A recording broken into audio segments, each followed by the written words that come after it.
3월 2일 복된 이 아침 하나님께서 우리에게 주시는 귀한 말씀은 레위기 2장 1절에서 16절의 말씀입니다. 하나님께 나의 순전함을 드려라 라는 제목으로 함께 말씀 나누도록 하겠습니다. 그리고 이제 번제에 이은 소제 곧 곡식으로 드리는 제사에 대해서 말씀해 주시는데요. 피 없는 제사입니다. 하지만 피 흘림이 없으면 죄사함도 없습니다. 죄 해결이 없고서는 절대 하나님께 나아갈 수가 없기 때문에 그렇습니다. 그래서 소제는 항상 번제나 혹은 화목제와 함께 드려졌다는 사실을 여러분 기억하시면 되겠습니다. 그렇게 누구든지 소제의 예물을 여호와께 드릴 때에 고운 가루로 예물을 삶고요. 그 위에 기름을 붓고 또 그 위에 유황을 놓아서 아론의 자손 제사장들에게 가져가면 제사장들이 그것을 가지고 하나님 앞에 올려드리는 그 과정을 거치게 됩니다. 이것에 대한 내용이 2절부터 3절까지 나와 있습니다. 이제는 가루로 만든 음식을 소제로 어떻게 드리는지에 대해서 말씀을 해주시는데요.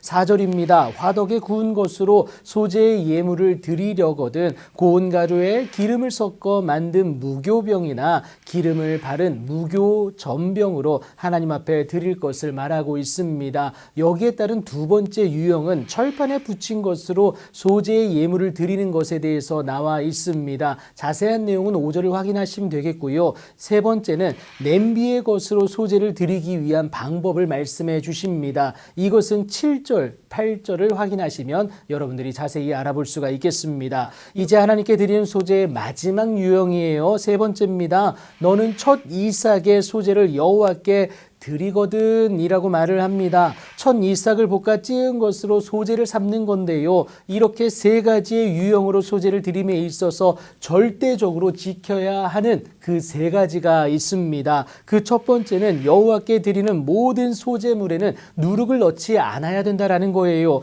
누룩이나 꿀은 여호와께 화제로 드려 사르지 못한다라고 분명히 말씀을 하십니다. 그 이유가 누룩은 발효를 촉진하는 것처럼 죄의 전염성과 부패를 상징하고요. 꿀은 세상의 쾌락과 유혹을 의미하기 때문에 그렇습니다. 그래서인지 이방인의 제사에서는 주로 사용되는 품목들이 바로 이것이었어요. 하지만 하나님께는 순전한 것이 드려져야 합니다. 세상에 가장 좋은 것들로 드린다고 해서 하나님이 기뻐 받으시는 것이 절대 아닙니다. 보여지는 것에 현혹될 필요가 없는 이유가 여기에 있어요. 이어서 소제에 대한 두 번째 규제는 12절에 나옵니다. 처음 익은 것으로는 그것을 여호와께 드릴지나 향기로운 냄새를 위하여는 제단에 올리지 말라고 말씀을 하세요. 단적인 예로 여러분 누룩과 꿀은 드릴 수가 없습니다. 하지만 처음 익은 것으로는 하나님 앞에 올려드릴 수가 있었다라는 거예요. 이에 반해 되는 것이 하나가 있습니다. 세 번째 규례이기도 한데요. 내 모든 소제물에 소금을 치라고 분명히 말씀을 하십니다.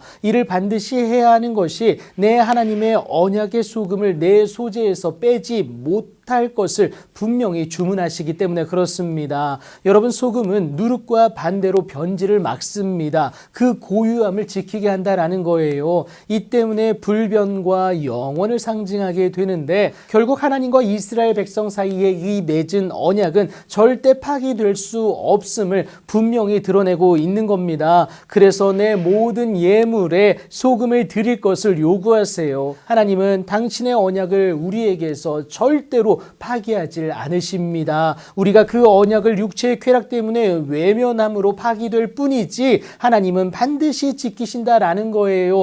그렇다면 우리 입장에서 그 언약의 지속을 위해 감당해야 될 것이 도대체 무엇이냐? 그것은 바로 무엇을 뺄까? 또 무엇을 빼먹지 않아야 될까의 문제다라는 겁니다. 무엇도 가미되지 않은 온전한 마음, 그것이 하나님이 받으시는 예배의 핵심이다라는 겁니다. 그래서 예수님 또한 예배 장소의 문제가 아니라 예배자의 마음이 문제이기 때문에 하나님이 찾으시는 예배자는 영과 진리로 예배할 것을, 그래서 하나님을 전심으로 구해야 될 것을 말씀하셨습니다. 그러니 여러분 오늘도 이런저런 핑계로 미루지 말고 나의 온전한 마음을 담아 오늘도 예배하는 귀하고 복된 예배자 되시기를 예수님의 이름으로 축복합니다.